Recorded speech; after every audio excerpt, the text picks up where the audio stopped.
तीन गाड़ी भर गई घर में, लड़का बिटिया भर गए। जी हमारे 2 बच्चे खत्म हो गए सर। हमारे बच्चे बाहर गए लेके हमको लोग को बचा लीजिए सर, हमको हिरासत में ले लीजिए बाबूजी।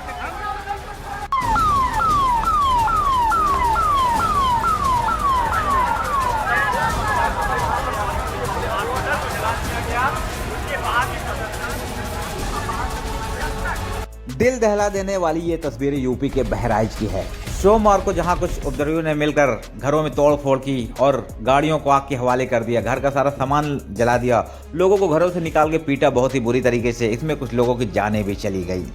जानकारी के अनुसार लगभग 4 से 5 हजार लोगों की एक भीड़ होती है और एक इलाके में घुस जाती है। इलाके में घुसने के बाद उनके सामने जो भी आ रहा था उन सबको वो आग के हवाले कर दे रहे थे, चाहे वो गाड़ी हो या ट्रैक्टर हो या बाइक हो या फिर किसी का घर हो। वो रास्ते में आने वाली हर एक चीज को आग लगा दे रहे थे, घरों में घुस के आग लगा दे रहे थे। और छोटी छोटी दुकानें थी सड़क के किनारे, जो गोमती थी उसको भी जला दिया गया, जो बाइक खड़ी थी आसपास उसको भी जला दिया गया।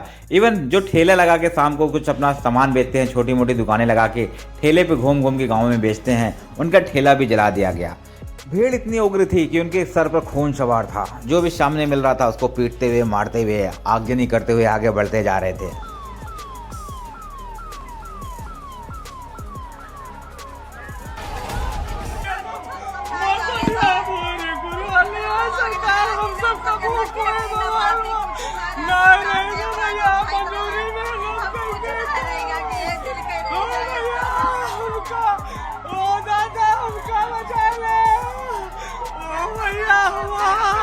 तो आखिर क्या थी दंगे के पीछे की कहानी? ये भीड़ इतनी उग्र क्यों हो गई थी और क्यों ये घरों में घुस घुस के आग लगा रहे थे और जो भी सामने आ रहा था उसको मार रहे थे? आखिर क्यों हजारों लोग हाथ में लाठी डंडे और मसाले लेके रोड पर उतर आए थे? इन सब के पीछे किसका हाथ है? तो आइए जानते हैं दंगे की इनसाइड स्टोरी। दरअसल बहराइच के हरदी थाना क्षेत्र के महाराजगंज से कुछ विशेष समुदाय के लोग मोहल्ले से दुर्गा मूर्ति विसर्जन यात्रा निकालते हैं। इस यात्रा में एक समुदाय के बहुत सारे लोग शामिल होते हैं और वो डीजे पे गाना बजाते हुए यात्रा को लेकर निकलते हैं। तब एक मुस्लिम बाहुल क्षेत्र से यात्रा निकलती है और डीजे पे गाना बजता रहता है।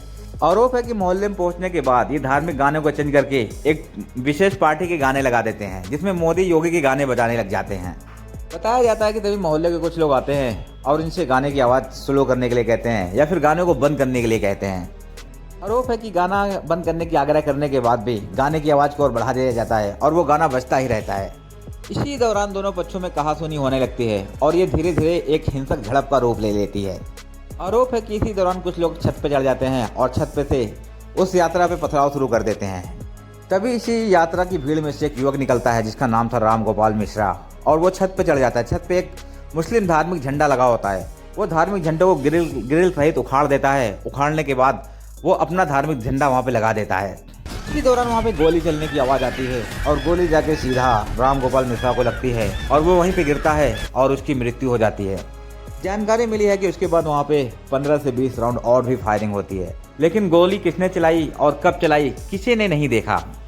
उसके बाद यात्रा में शामिल लोग फौरन राम गोपाल को उठाते हैं और हॉस्पिटल की तरफ लेके भागते हैं, लेकिन वहां पहुंचने के बाद डॉक्टर ने उसे मृत घोषित कर दिया। फिर मामला यहीं पे शांत हो जाता है और उधर राम गोपाल की मृत्यु की खबर इलाके में पूरे आग की तरफ फैल गई। फिर अगले दिन सुबह धीरे धीरे लोग इकट्ठा होने लगते हैं। कम से कम 4-5 हजार लोगों की भीड़ आती है और वो घटना स्थल पर दोबारा से आते हैं और वहाँ पर तोड़फोड़ और आगजनी चालू कर देते हैं। लोगों के घरों में आग लगा देते हैं, जो भी सामने मिलता है सब में आग लगा देते हैं, तोड़फोड़ करते हैं। धीरे धीरे ये भीड़ बहुत ही उग्र हो जाती है और एक दंगे का रूप ले लेती है। घटना की जानकारी मिलते ही भारी पुलिस प्रशासन बल घटना स्थल पर पहुंच जाता है और स्थिति पे काबू पाने की कोशिश करने लग जाता है। और इधर विशेष समुदाय के लोग वहीं पर एक मेडिकल कॉलेज के सामने राम गोपाल का शव रखकर और वहीं पे धरना प्रदर्शन करने लग जाते हैं। इधर स्थिति को बेकाबू देख पुलिस प्रशासन के बड़े से बड़े अधिकारी एसपी डीएसपी भी हेलमेट पहनकर सड़कों पर उतर जाते हैं। इस घटना पे सपा नेता अखिलेश यादव का भी बयान आया है। उन्होंने इस घटना की कड़ी निंदा की है। तो आइए देखते हैं अखिलेश यादव जी ने इस पे क्या कहा है।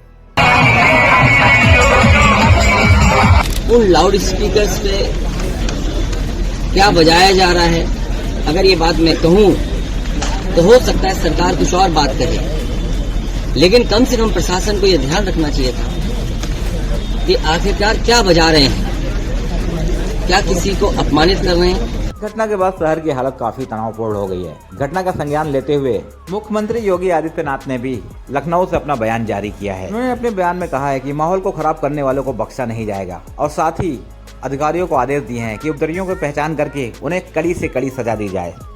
वहीं कुछ स्थानीय लोगों का कहना है कि ये सब एक सोची समझी साजिश है और चुनावी दांव पेच को मद्देनजर रखते हुए इस साजिश को अंजाम दिया गया है, क्योंकि बहराइच के चुनाव बिल्कुल करीब हैं, इसीलिए ये दंगा करवाया गया है।